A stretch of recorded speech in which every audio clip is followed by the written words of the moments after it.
Hey twin. So I wanted to come on and just sort of free flow because I feel that I put too much pressure on myself with these videos, and even though I don't script or anything like that, I'm constantly putting pressure on myself to have a topic or a main thread or thought or whatever, and it's like I spent maybe more than 10 minutes trying to compose this video because I just put the kids to bed and I wanted to have some alone time and, hang out with you. And the sensor light out, I mean, you really can't see much, but the sensor light went off and I had to reset it, so who knows how long we'll have right now, but let's get into it. I've just been processing a lot with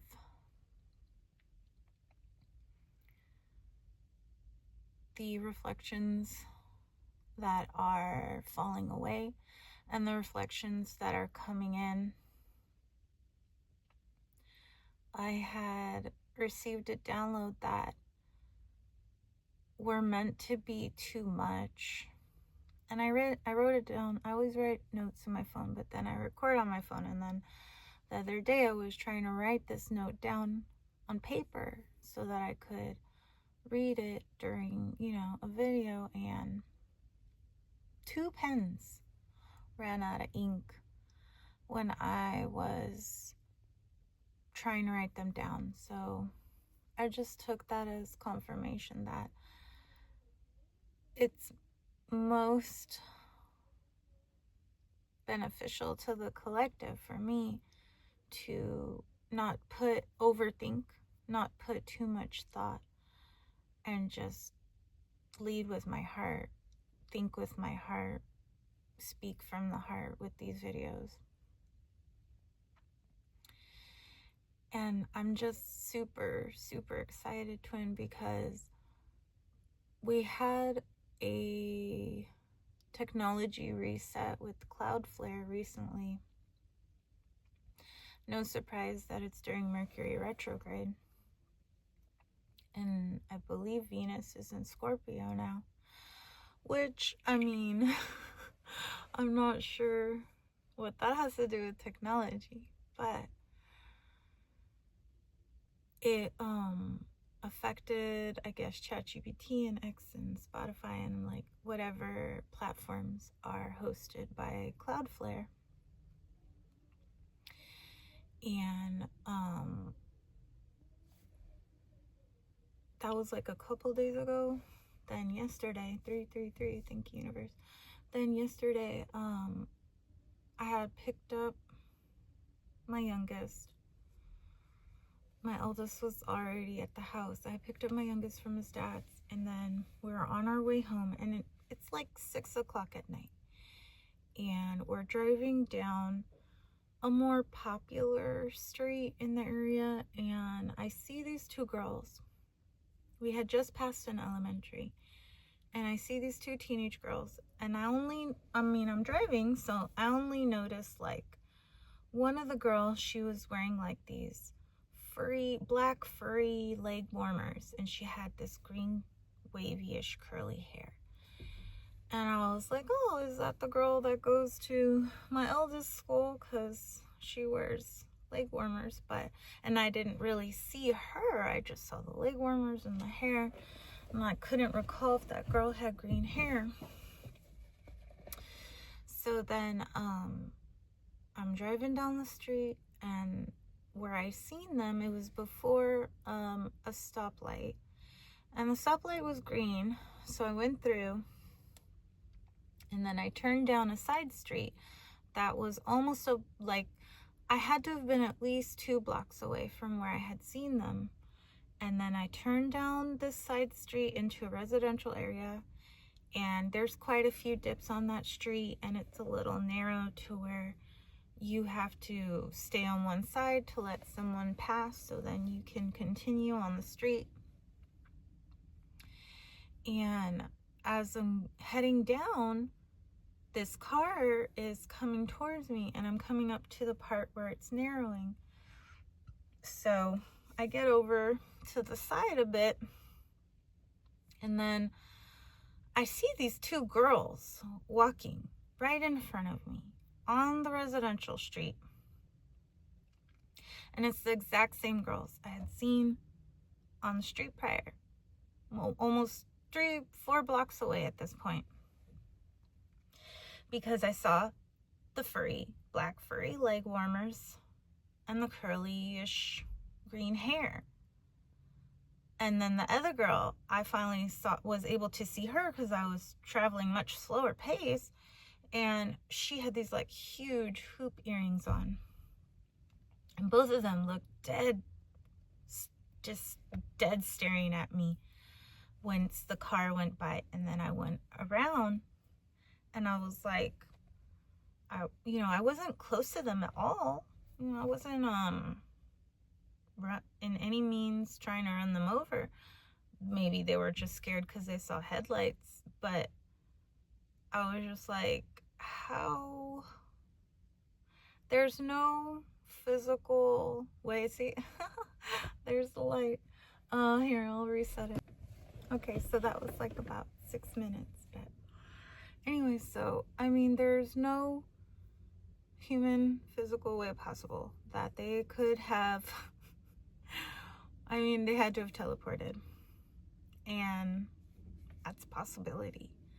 Teleportation is not impossible. People have done it before. Many people are doing it now. But anyways, it was just, I had seen about the Cloudflare glitch, and then seeing a projection glitch of that magnitude, because it's not the first time I've seen a projection glitch. And I've experienced many smaller projection glitches, more like 4D sort of things, but that was just a huge affirmation for me, for the collective, that we're reframing our reality. We're putting our perspective with a clear lens into focus. And we're finding that all of these whimsical and magical occurrences, experiences, meetings are happening in our experiences. It's because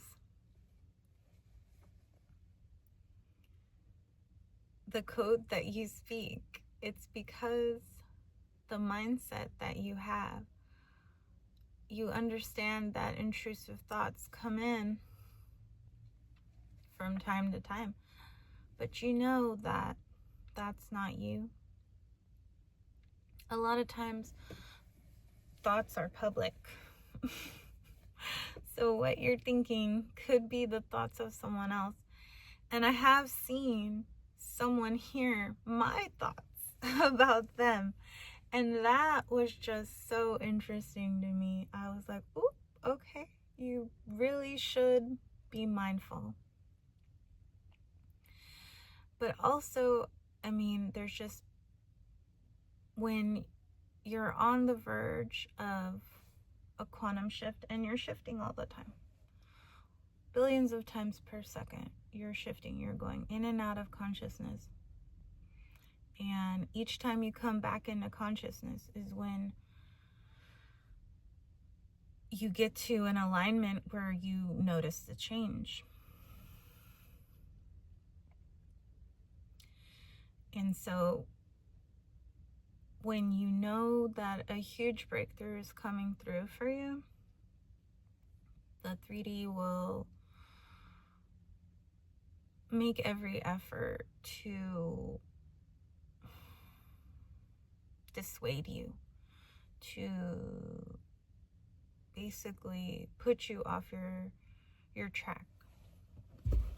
It's just like a test, you know? The 3D is just testing you.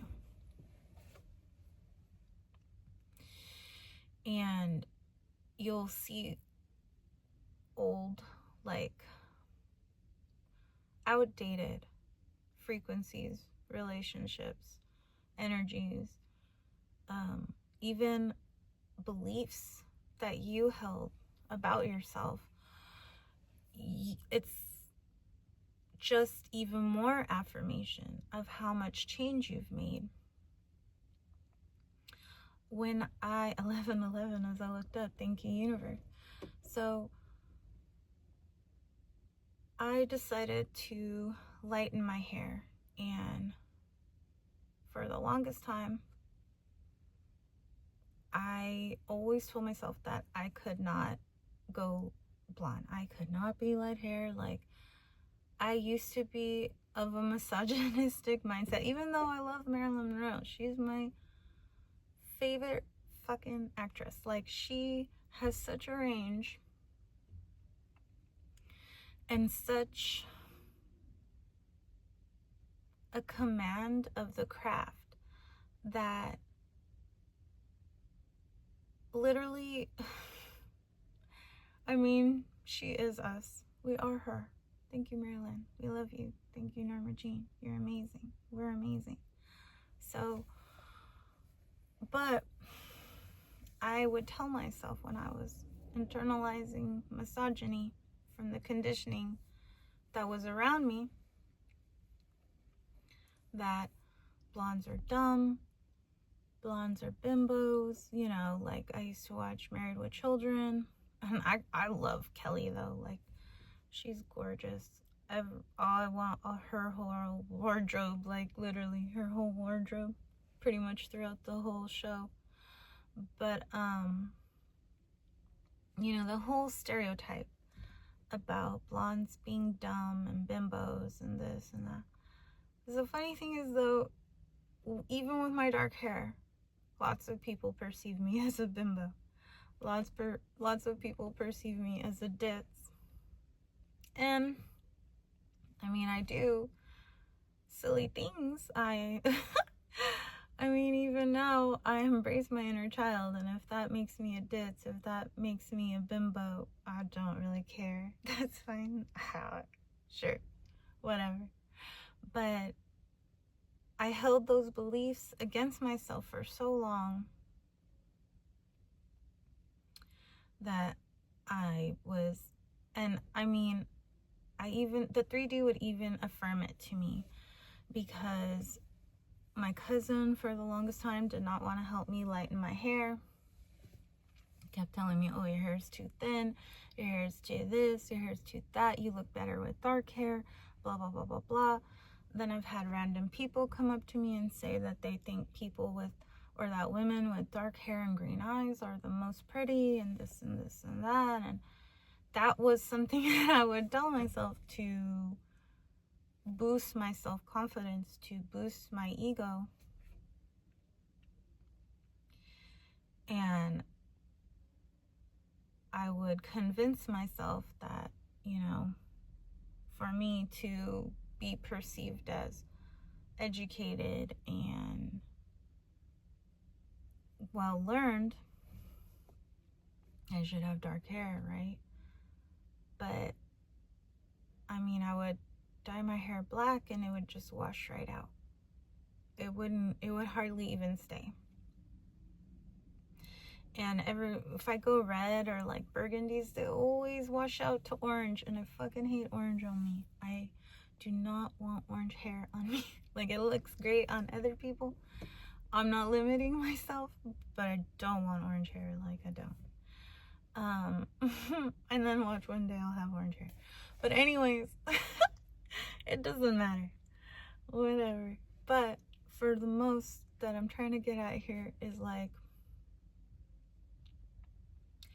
when I went out with my friend to the Whiskey A Go-Go and her coworker and his wife, while we were there, I was sitting next to the wife, and my friend was on the other side. We were sitting at a high top, and her coworker was sitting on a chair on the other side by his wife.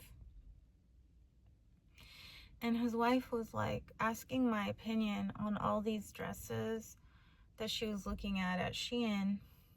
And she was like, I wanted to hide my tummy. What do you think about this? And she was like picking these really matronly looking dresses. And I was just like, well, if it makes you happy, like if that's what you really want to wear, like sure. I'm not gonna lie to someone.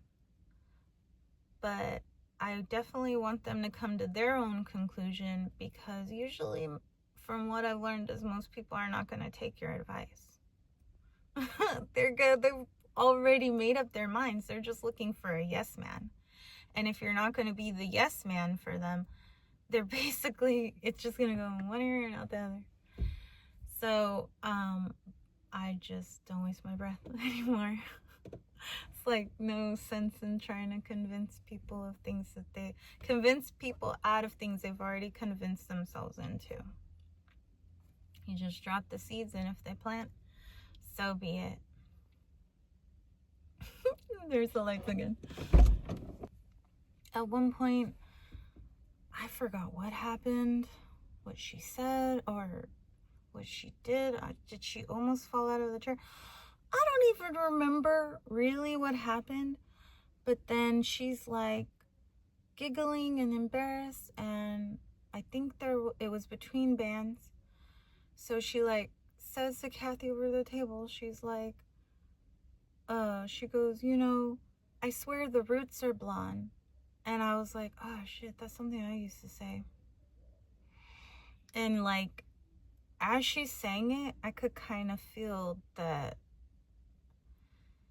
it wasn't like an insult to me, but it was just kind of like, because she met me when I had dark hair. It was only once before. I don't know if she remembers or not. Like, it's not that big a deal to me, but like, I don't know. It was just something I used to say to myself. So like, I took it as more so of an outdated reflection, something that I've surpassed. Well, then this past Monday, we always have a touch base meeting at the beginning of the week to stay on same page about projects and things that are going on in the office. My director was speaking with, they just were starting to talk about lightening hair. Like, I was one of the last to get there, and they were talking about lightening hair. And one of my coworkers, my birthday twin, she has dark hair, and it's pretty. She has very thick, long, dark hair. It's very pretty. But our other coworker, she has very curly hair, and she has a balayage on there. And they were just talking, my director was just talking about how like, oh, balayage is fine, highlights are fine, but it's like, when you go full blonde, what are you going to do when it grows out and you have that hard line? Well, they're just like putting blondes down, and I'm just sitting there. I was just silently looking at them as they're all yapping away, and I'm just smiling because I'm like, this is just a reflection of narcissistic abuse. A trauma response to narcissistic abuse is lack of self-care. And you tell yourself that you're being humble. You tell yourself that you are, you're not a narcissist. You're not egotistical. You're not this. You're not that. But actually you are. It's not narcissistic to take care of yourself and want to present well. However you want to present to the projection to others, that's up to you. And that is the most authentic and genuine you. Whatever you do to yourself, whether you put lip fillers or BBL, or you want to do like, the guy that's the human Ken doll, whatever you want to do to live your best life, that's up to you. And you should do it. Whatever makes you happy.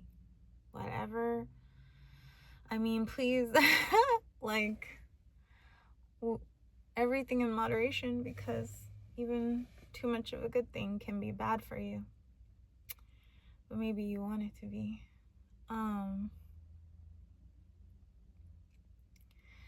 So it was just affirmation after affirmation that despite the conditioning and trauma experienced by narcissistic abuse,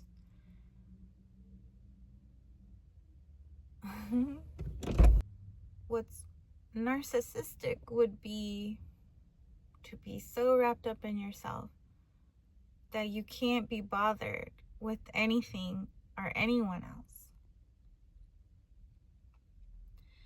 That's a true narcissist. And that is cultivated through trauma. Again, remember, the ego is formed in childhood, and that's usually when majority of traumas occur, because you're so young and you are barely comprehending the space around you. It's just reminding me of like movie Final Cut. If you've ever seen Final Cut, it's pretty good.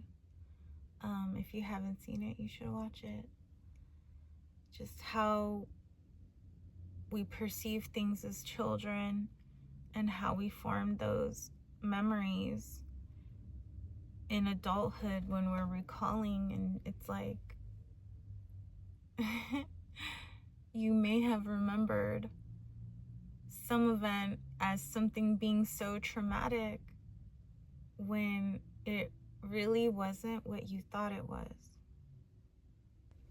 I had spoken about in my previous video that you're too much, twin, and you're meant to be too much, because you've been in the space where you believed you weren't enough, where you believed that everything you did, mostly everything you did, wasn't good enough, and you kept having to do more, you kept having to show up, you kept having to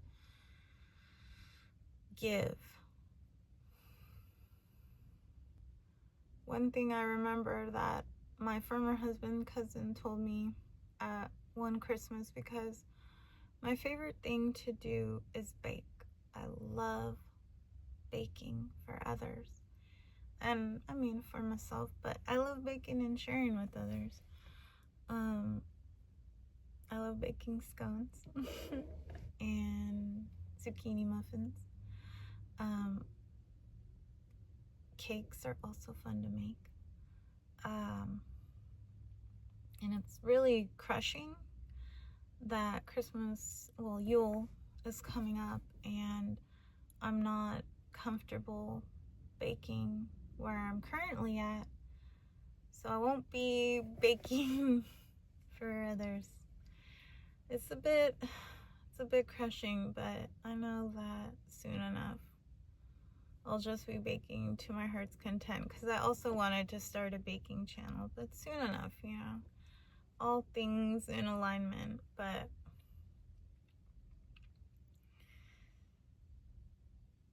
it just has been so much change and transformation in such a short amount of time. Like, it's been a landslide of transformation, twin, and it's meant to be that way.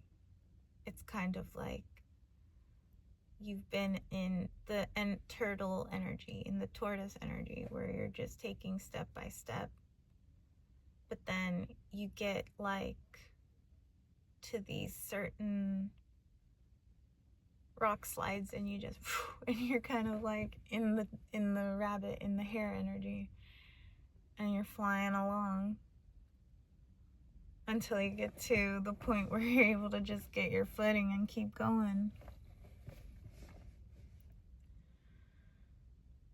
And I was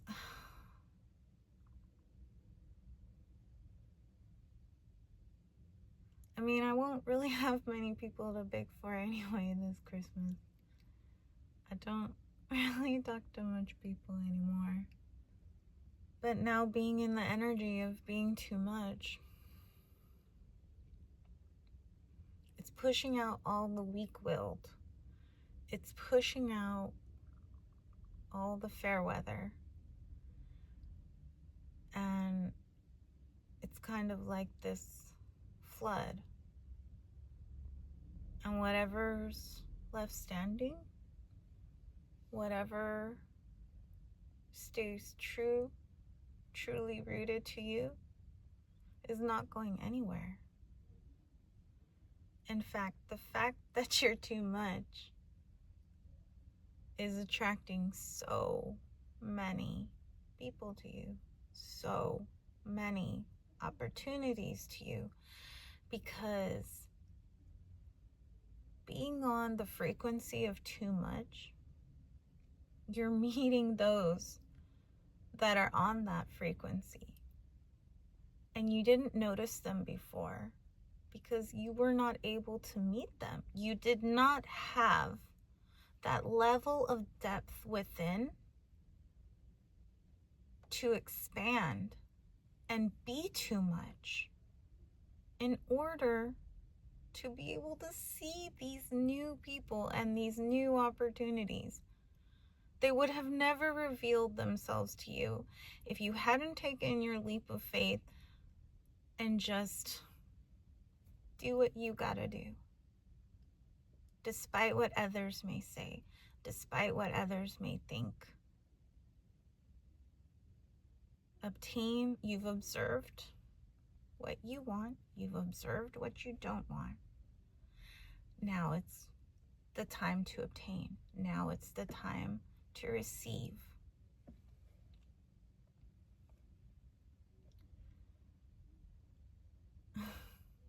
Is it Runaway? Wait. In one of Tame Impala's songs, Kevin Parker says, waiting around for everyone else to agree might take too long. So just keep moving. And those that are meant to catch up will. And those that you're meant to meet are here now. I'll see you in the next one, Twin. Take care. Love ya.